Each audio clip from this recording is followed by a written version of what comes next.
Rudy Gobert returns. Joe Ingles gets some cheers.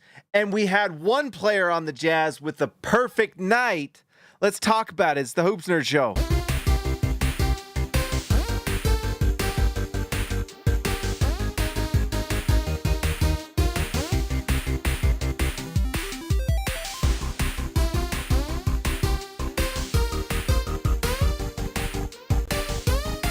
All right, guys, let's talk about this game. The Utah Jazz and the Timberwolves played, and the Timberwolves basically destroyed the Utah Jazz. Utah came out hot at the beginning. We're up by like double digits even, and things switched when the bench came in, and Minnesota just never looked back. Basically, after the first quarter, it was a rout by the Timberwolves. They looked really good. I mean, Utah is not a good defensive team. They are, if not the worst, one of the worst defensive teams in the NBA, literally, with, statistically. So it's a nice sign if you're a Minnesota Timberwolves fan to see them do well against a bad defensive team. They were awesome. I mean, Anthony Edwards is just an absolute monster. 36 points, 11 assists, 6 rebounds, 12 of 18 from the field, 6 for 9 from 3. Nice. Just incredible stuff from them. Nickeil Alexander-Walker was awesome from 3, 5 for 10. And then Rob Dillingham had a nice night. I have not gotten a chance to watch a lot of Rob Dillingham, but he sure looked good tonight against a Jazz team that is just not very good. And he really did well. 8 for 11 from the field for Dillingham, 3 for 5 from 3, 8 assists. So if you're a Wolves fan, you got to be kind of excited about what you're seeing from Dillingham. Overall, just a really solid team. Naz Reid took 5 shots. They were all threes, and he made 4 of them. Pretty efficient stuff. Not much else to say about the Wolves. Julius Randle left. He was kind of grabbing his groin, I guess. And I don't know what the prognosis is for that, but it didn't look great because it wasn't a ton of contact. Kind of looked like he might have pulled something. So I don't know if that hurts or helps him, to be honest. I don't know how much Julius Randle has really helped the Wolves this year, but he left and things even got better. So maybe that's a blessing in disguise for Wolves fans. Who knows? Christian House money to Haas, $2 for Jingles. That was so fun. And thank you so much, Christian. I appreciate it. House money. It was fun to see that. I'm not the biggest, and Joe Ingles was great for Utah. By the end, he was kind of getting a little washed, and he's pretty much washed at this point. I mean, honestly, there is no way you can put him on an NBA floor and him being super effective, and he still finds a way to make the right play. But that was really fun. Jazz fans chanting for him. You got to love it. I mean, if you don't like that, then I don't know what to tell you. I mean, that was fun. It was just fun to see Jazz fans cheering for him and rooting him on. And shout out to Chris Finch, coach of the Minnesota Timberwolves, to put him in, because Jazz fans were chanting for it with like 5 minutes left, and he put him in, and it was great. So real big shout out to Chris Finch, who, I don't have any love or hate for that guy, but it was nice of him to do that. So thank you, Chris Finch, for putting in Rudy Gobert. That was fun. All right, let's talk about the Jazz. Before we dive into it, guys, we just got to say things are going perfectly. Everything is going to according to plan. Utah is doing this absolutely the way they should, playing their best guys against the best teams, and then when they're not, they, rest guys for injuries. They're doing it perfectly, and it's paying dividends like crazy. The Washington Wizards are not going to be overtaken. They have lost 16 in a row. They're 0 for their last 10. They are bad. And so Utah might be just looking at the 2 spot, and that's fine. I think someone said since the Jazz, I can't remember if it was Playback or who, and I'm not 100% sure on this, but I wouldn't be surprised, is since 2019 when they changed the odds, I don't think the number 1 team has won the lottery. So now maybe I jinxed it, but, the Wembanyama season, the Spurs were where the Jazz are. So I don't know. Maybe Utah wants to be the 2. Maybe it's lucky number 2. Joe Ingles is number 2, right? So lucky number 2. Maybe. Let's hope. Fingers crossed. But either way, we already know. What's the goods? They can't fall lower than 6. That's the thing. So even if they have the worst case scenario happen, they still can't pick lower than 6. So you got to be pretty happy with where Utah's at. This game, Lauri Markkanen, 2 for 12 last game. In this one, oh, he did make a three right at the end. 3 for 10. He was 2 for 9, but that's 30%. $50 million for 3 for 10 tonight, 2 for 12 the night before. He's got to figure it out. I know the Wolves are a good defensive team. I know Lauri Markkanen is a good player. You would like to see him doing better than this. And maybe he's just not putting too much effort because you don't want to get injured and you're not too worried about winning. So maybe he's just being a team player. And if that's the case, you got to love it.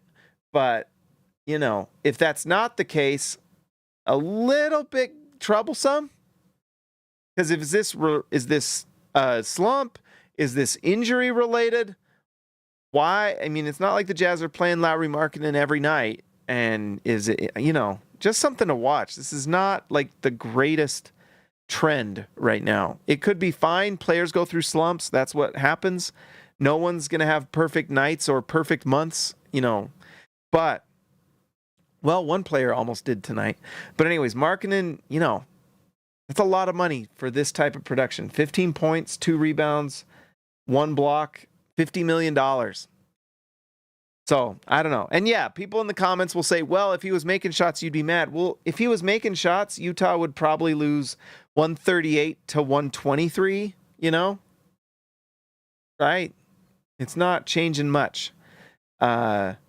Maybe a little bit, but yeah, you would like to see the player you've invested this much do a little better. Because Utah is still going to lose these games. It's just not going to be by 20 or 30 like tonight. It's going to be like by 15, 10 to 20, whatever. You know what I mean? You would like to see him do better.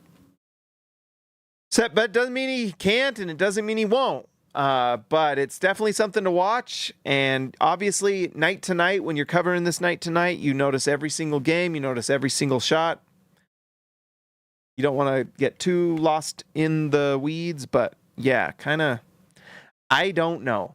All right, John Collins came back and scored 16 points, 5 rebounds, 1 assist, shot 2 for 3 from 3. He did nothing to hurt his trade stock. The rumor came out that the Kings and Jazz were this close to a deal, and that comes from pretty good reporting. There was some social media buzz from radio guys saying the Kings had literally told their team that a trade was going to happen, and then they didn't. Kind of makes you think that the Kings are a dumpster fire. If you go to SLC Dunk, you can read what I wrote about it and the rumor there, and I should do a video about it. I'm just tired, and we got 3 games in 4 nights, and I'm sorry. It's hard to do that much work. But anyways, it's just sorry. But you can go to SLC Dunk and read that, and you should. But anyways, I think there's a few things.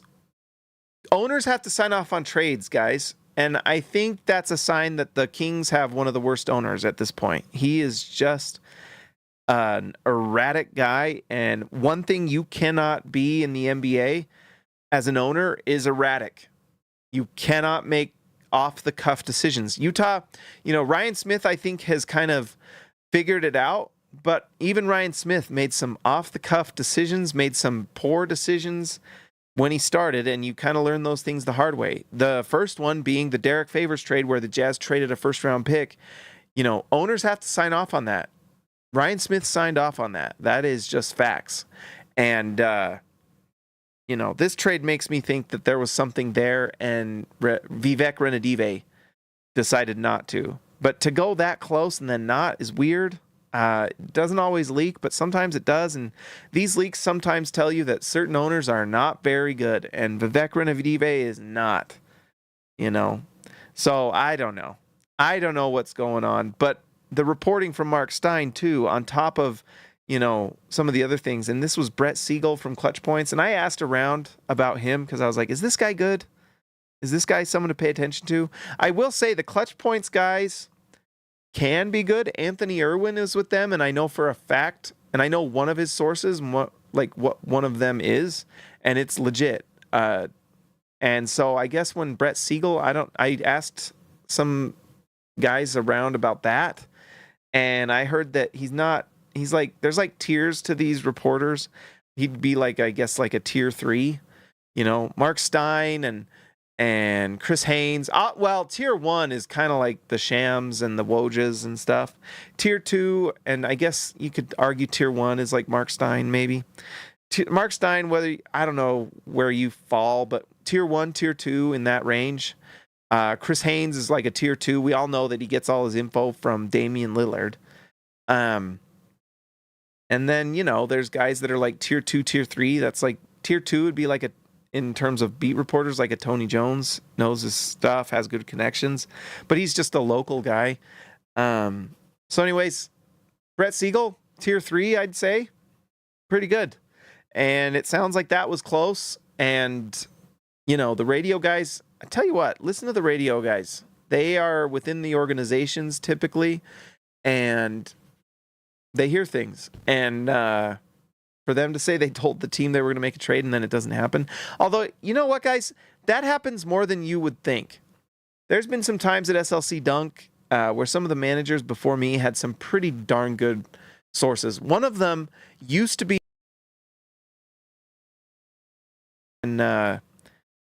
back in the day when I was kind of starting with SLC Dunk. There was a writer, and some people may know this guy. I know certain people know who he is. He's not there anymore, but he used to be. There was a writer for SLC Dunk that got hired by the Jazz and was in their data department. And we had we would literally just message that guy and be like, what about this? What's going on here? And we would find out everything. And he would just tell us. And one thing I learned from all that situation is how fluid these things are. More goes on than you think. There's trades that I had heard about before with the Jazz that went to ownership and didn't go through. And that's why this one, I think, probably went to ownership and didn't go through. And I think it's Vivek. I think the Jazz would have been more than happy to trade John Collins. I mean, the trade was apparently for a first-round pick. And it was protected, but to go from I don't think anyone expected Utah to be able to trade John Collins last year for anything but you might have had to give assets. The fact that Utah could have got a protected first round pick for John Collins, that would be a massive win. Massive. So who knows? You are bringing back assets, though. You're probably bringing back Herter. And so who knows? Maybe the Jazz turned it down. I don't know. Utah does not want to be good. And you bring back guys like Herter and whoever else it was. Yeah, they're not taking you to a championship, but they're probably good enough to help you beat some of the teams you don't want to beat, right? We've had problems winning games because of freaking Svi Mikhailuk. And so I don't know. It's one of those where you would have to talk to somebody to know exactly who turned down what and what went on there. But it certainly sounds to me like it went to owners. That's how the trades work, guys. You get managers talking. If they kind of agree on something, they usually kind of work these things out. If they get everything to kind of work out, then they go to ownership. Guys, I just am open here. I'm just telling you sources. That's crazy. I don't know. Maybe I shouldn't. I don't care. There was another guy I knew that we used to find out everything the Jazz were doing. Back in the day, what happened? What happened? All these guys, SLC Dunk became the enemy, I guess, because of this stuff. We had spies within. But we also had another guy that worked well, I can't say that. I can't. I don't know who's watching. I don't know who's listening. So I'm not going to say. But let's just say we kind of knew everything that was going on from a different angle that people don't even know. Anyways, I think this probably went to ownership, and I think that one of the owners turned it down. My guess is Vivek, but, who knows? Maybe Utah decided it just wasn't the right thing. I don't know. Walker Kessler got a chance to play against Rudy Gobert. He had been out with a shoulder injury.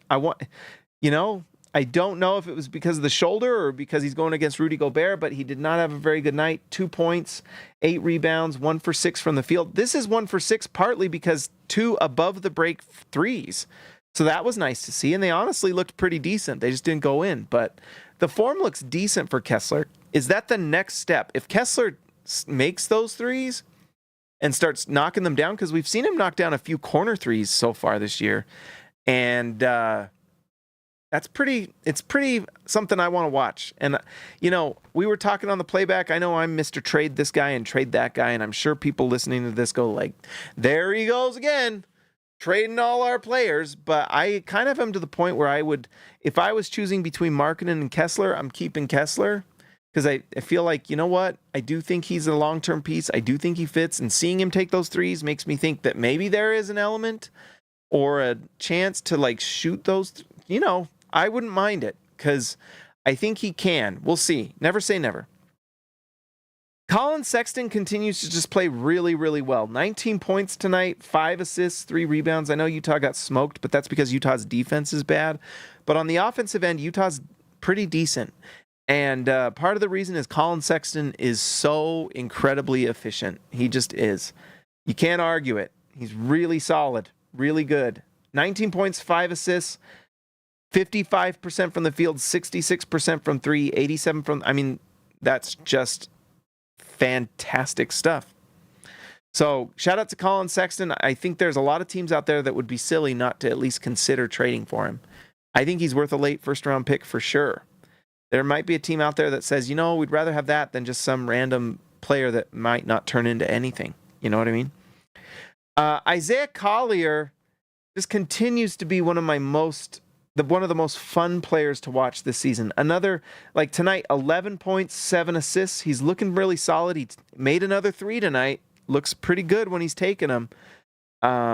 He's going to be so fun, and I think he's just going to get better, guys. He's got so many things going for him. And now if that 3 just starts to fall, he only took 2, so it's easy, but really nice to see. Really nice to see some improvement. I mean, seeing something like this when the season started, when he literally couldn't make a 3 or any sort of shot, now he's going out and going 5 for 7 against the Minnesota Timberwolves defense. Pretty awesome. 5 for 7 from the field. Really good.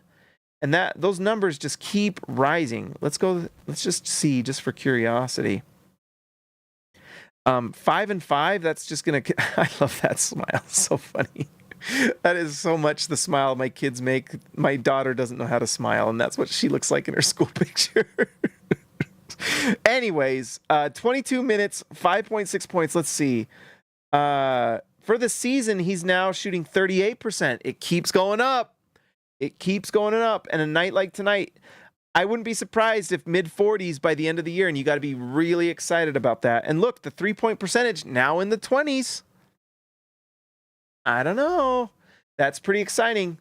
And I think it's only a matter of time before the Nationals start catching on, where they start realizing, hey, this guy's really good. Players on the all-rookie team, I think he's starting to really earn it. And I think Utah giving him starting minutes, letting him play 30 minutes a game and doing this, nice to see. What a fun player, guys. He's so fast, so strong. Tonight, I thought he had a steal. Maybe it was someone else, but 7 assists. Really cool. Yeah. By Jostens, or what is it, Bell Photography? I don't know. This smile is so funny. That is the best. Isn't that just the teeth smile?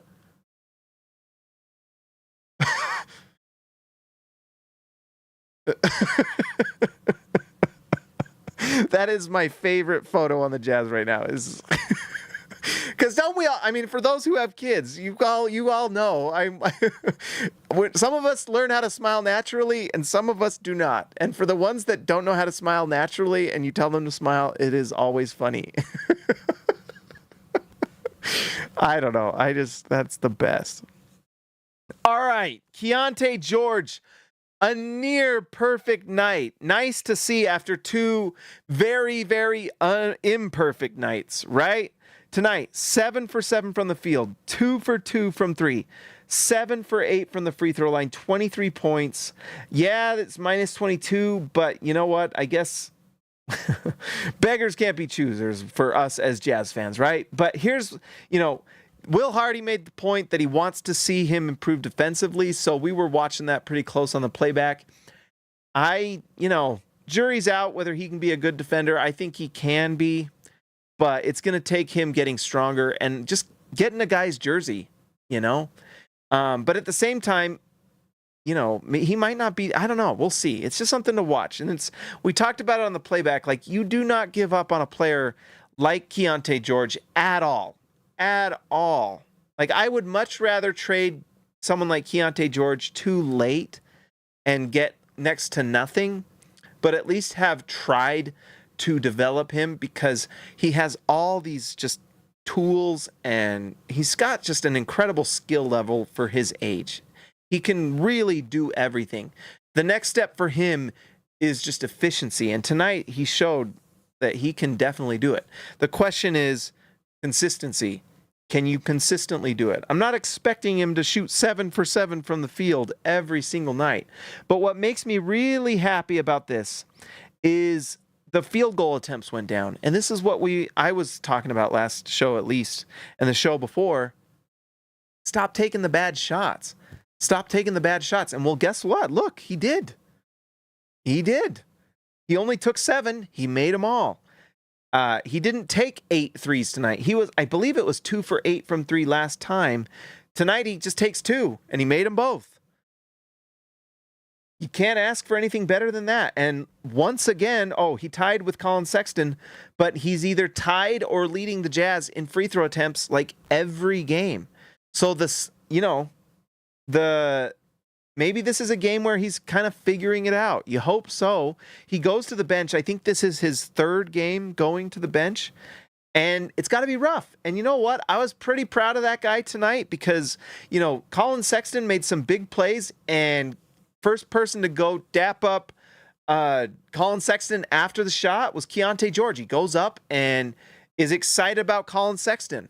And to be honest, that's a pretty big deal. Why? Because if Keonte George wants to make the starting unit, he probably has to beat out Colin Sexton. I don't think he's going to beat out Collier.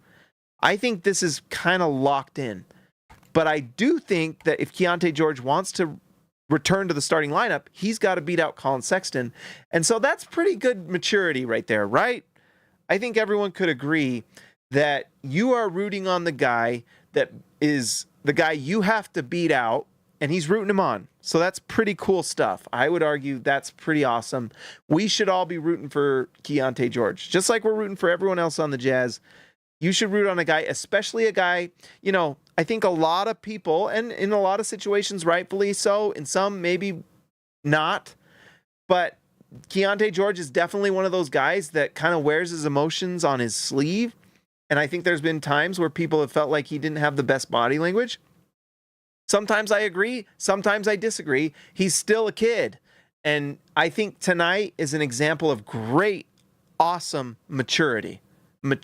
This, that maturity is going to do a ton for him. And it's not like he's being super immature, but for him to just show that kind of, I don't know, it's like a stoicism or just that ability to not let yourself get too overwhelmed with, because Keonte George wants to be a superstar. All these players want to be a superstar. Colin Sexton wants to be a superstar. All of these guys do.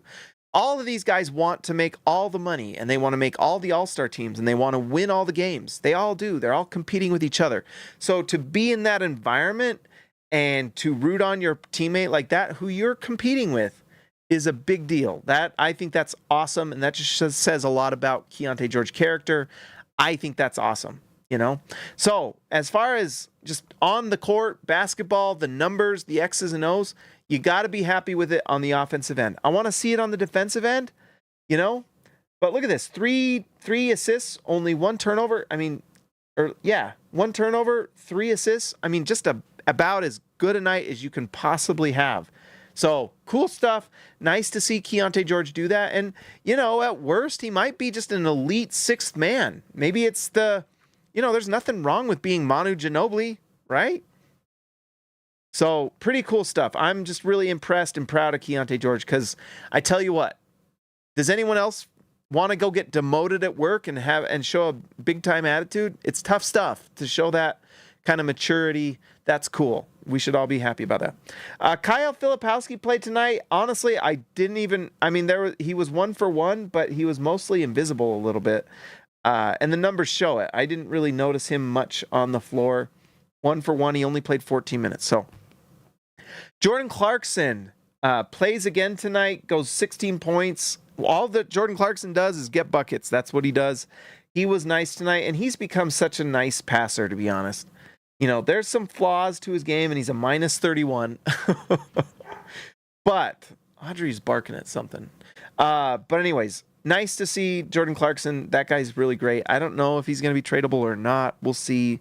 February 6th, guys. I mean, we are a week away. What is it? So it's a week from today, guys. Trade deadline is a week from today. So this week is going to be interesting. I'll try to make some videos for things. I should have done a John Collins one, but I'm doing a video right now. Can this count? Can you forgive me? Let's see. Drew Eubanks also played tonight, for the most part invisible. And then Bryce Sensabaugh struggled. He's had some up and downs lately. When it's good, it's awesome, and when it's down right now, it's pretty low. But he's a young player, and it's the same thing. You're just gonna let him just have his lumps. That's what this season is all about, letting these guys figure it out. And, I guess I'll just talk about it now, but I love that the Jazz are trying to run this as a meritocracy. You earn your spot, you earn where you go and what you get, and it's based off of your talent and work and output. And it's great to see. Keonte George going to the bench, I think, was a great thing, because I think he's got to just take his game to another level. And I have no doubt that he can and that he will. So, and I think the Jazz have a great coaching staff that sets these guys up to succeed. No question that what the Jazz are doing is the right thing. I have nothing but good things to say about the Jazz players, the Jazz coaching, the front office, even the game ops seem to be getting a little better, So all around, good job, Jazz. They are exactly where they want to be. And what makes me happy is Utah has a very, very clear plan. They are executing it to perfection. You cannot expect any more from this Jazz organization than what they're doing now. They are executing their plan better than arguably ever before. And that includes John Stockton, Karl Malone. Utah did not get Jeff Hornacek until later in both Stockton and Malone's careers. They should have done something sooner. I know they tried, but they didn't make it happen. This Jazz team this season, now the last two seasons, you could argue it has not gone how it should have gone. And watching Amen Thompson absolutely start turning into Kawhi Leonard on the defensive end and turning into who's no what, he is so, it hurts my heart. But it's spilt milk at this point. It makes me so sad that Amen Thompson could have been on the Jazz, guys. He was right there. And we were begging for it. But, oh well. Spilt milk. I exited out the ad. Stop putting the ad up, Tankathon. But anyways, Utah, as of this season and what they're doing now, I have no complaints. I really don't. 3 weeks ago, I was losing my mind. Like, legitimately worried about my own mental health. Because I was watching the Jazz do some things that I was like, this is insane for us to do this and then to get the 7 pick. Well, guess what? Utah has set themselves up so the 7 pick is not even possible. Like when the Jazz, we talk about the Jazz every night. I'm calling us we.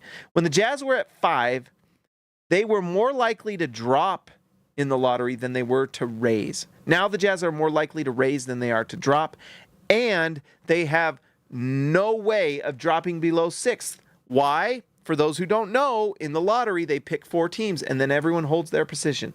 So worst case scenario, Utah gets the 6th pick, right? Now, best case, Utah gets a transformational player, and your team is changed forever, and you get Cooper Flagg, and let's go, right? But worst case, Jazz get the 6th, and maybe they can even trade up at that point, especially if the Wolves pick gets better. Why? I don't want this. And the Wolves, by the way, another win beating Utah puts them at, where are the Wolves here? Where are the Wolves? Oh my gosh. Oh, right there, 19. What's wrong with me? I must be tired. It's funny. They're 27-21. They've won 5 in a row. They're still only like a game up on all these guys. They are so close to being in this range. And we're not even seeing, I guess Golden State, these teams could end up overtaking them. Although Sacramento now kind of imploding, but definitely rooting for Phoenix right now, guys. Definitely rooting for Phoenix, rooting for Dallas. I have a hard time seeing Dallas not overtake Minnesota because at some point they'll get Luka Doncic back. And Phoenix, since they've gotten Nick Richards, has really turned things around. If I'm Utah, if I can give the Phoenix Suns some sort of, like, give them Colin Sexton for nothing and it pushes Minnesota down, totally worth it. Come on, let's figure this out. That was one of the benefits of helping Phoenix, is it allows them to possibly get even better, which helps this Minnesota pick go down. Julius Randle got hurt in this one. Does that hurt Minnesota as the season goes on? You know, we shall see. Thank you, KG10, number 19. All right, so I think that's all I got tonight. I'm very pleased with the Jazz. I'm very happy with what they're doing. They've really turned it around from like 3-4 weeks ago. All of a sudden, Utah has lost 8 in a row. It was 3 weeks ago, guys. The Jazz had won 3 of their last 6. And your guy right here on this channel was losing his mind. Now, very pleased. Utah is locked in. Honestly, it's pretty impressive to do what they're doing. They are as locked in as these top teams on this end. They're just doing it the other way. Complete cohesion, eyes on the prize. Utah is doing it. If you are not excited about this, I don't know what to tell you, because this is what the championship teams do. This is what OKC was doing 3-4 years ago, right? Utah's doing it now. And if Utah can just do 2 seasons of this, get top 5 picks both years, then guess what? It is very quickly that you become the Houston Rockets. Look at the Houston Rockets. They are the 3rd best team in the NBA. They got the number 2 pick last year. It is not hard, but Houston did the work. Jalen Green, Jabari Smith, and then Amen Thompson. They didn't win the lottery once, and look where they are now. So for those who had all their comments about tanking and tanking never works, we'll ask Houston, who never won the number 1 pick these last season. In fact, I don't know if Houston, I don't think they've won the number 1 pick since, was it Hakeem? Or who was it? Samson was his name? I can't remember. They got Hakeem at 2, actually. Hakeem was 2, right? Because Jordan was 3, Hakeem was 2, and yeah. So Hakeem wasn't even the number 1 pick. I think it was Ralph Sampson was his name. I can't remember. But, they got Yao Ming, number 1, right? Anyone else?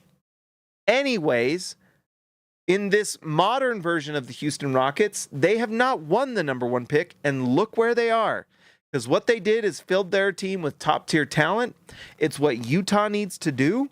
Utah needs to go get Cooper Flagg or someone in the top 3 to 5, preferably the top 3, because that's what Houston got with Jalen Green and Jabari Smith. They got there, and they got Amen Thompson at, like, what was Amen Thompson? Was he 4? Oh my gosh, guys. So anyways, that's what Utah needs to do. Once they fill this team with that top tier talent, and preferably the number 1, but it doesn't have to be. Boston got there with number 3 picks. They had the number 1 traded back for Jason Tatum, right? Remember that? Could you imagine if Utah gets the number 1 and someone says, hey, we want Cooper Flagg, we'll trade you an absolute treasure trove, and Utah's like, we kind of think Ace Bailey might be better. What if they're right? I don't know. It could be crazy. Lottery night could be insane. But anyways, the moral of this, get that top tier pick now. Get that top tier pick next year. Then Colin Sexton, John Collins, Jordan Clarkson are off the books. If they're still on the team next year and you haven't traded them this trade deadline, which is next week, you don't have to trade them next year. You could waive them next year and let them join other teams, right? But either way, Utah has those players on the book next year, and then they're clear. So in my opinion, Utah is probably planning to do this year. I guess it could change this offseason depending on if there's some sort of trade available.